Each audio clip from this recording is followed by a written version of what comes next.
క్రీస్తునందున్న పరిశుద్ధులందరికీ ప్రభువైన క్రీస్తునామంలో శుభాభివందనాలు. దేవుని ప్రేమ ఆధ్యాత్మిక కార్యక్రమానికి స్వాగతం.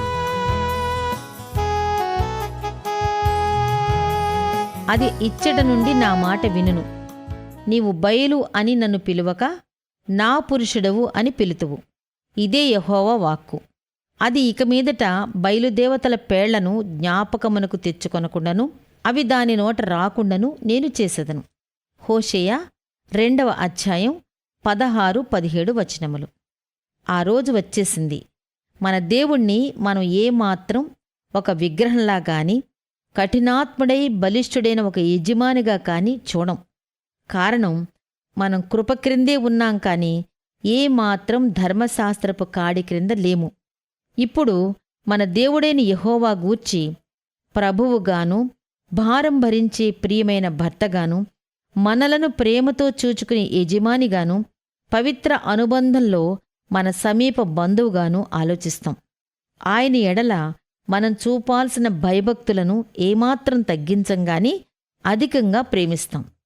ఆయనను సేవించేటప్పుడు విధేయతలో లోపం రానివ్వం కాని ఇంకా ఉన్నతమైన మనకు ఇష్టం కలిగించే కారణాన్ని బట్టి ఆయనను సేవిస్తాం. మనం ఎంతసేపు ఆయన ప్రేమలో ఉల్లసిస్తాం తప్ప కొరడాతో ఆయన మనలను దండిస్తాడేమోనని ఏమాత్రం భయపడం. బానిస బ్రతుకు కుమారత్వంగా మార్చబడిందిప్పుడు.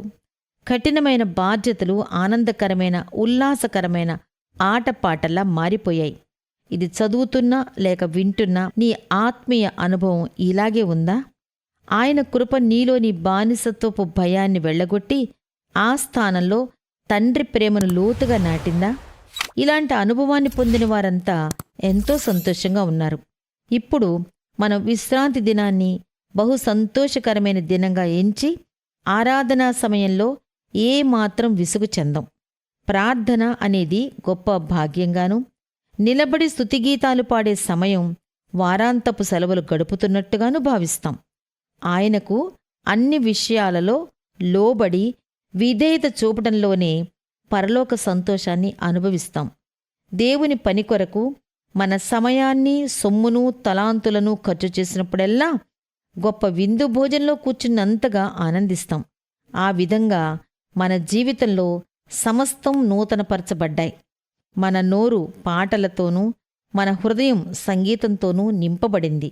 మన పరలోకపు ప్రభువు యుగయుగములు స్తుతినందునుగాక. దేవుని ప్రేమ ఆధ్యాత్మిక కార్యక్రమాన్ని చివరి వరకు వీక్షించిన శ్రోతలందరికీ మా హృదయపూర్వక వందనాలు. తిరిగి మరలా రేపటి ఉదయకాల సమయంలో కలుసుకుందాం. అంతవరకు సెలవు. May God bless you. దేవుడు మిమ్మల్ని అందరినీ దీవించును గాక. ఆమెన్.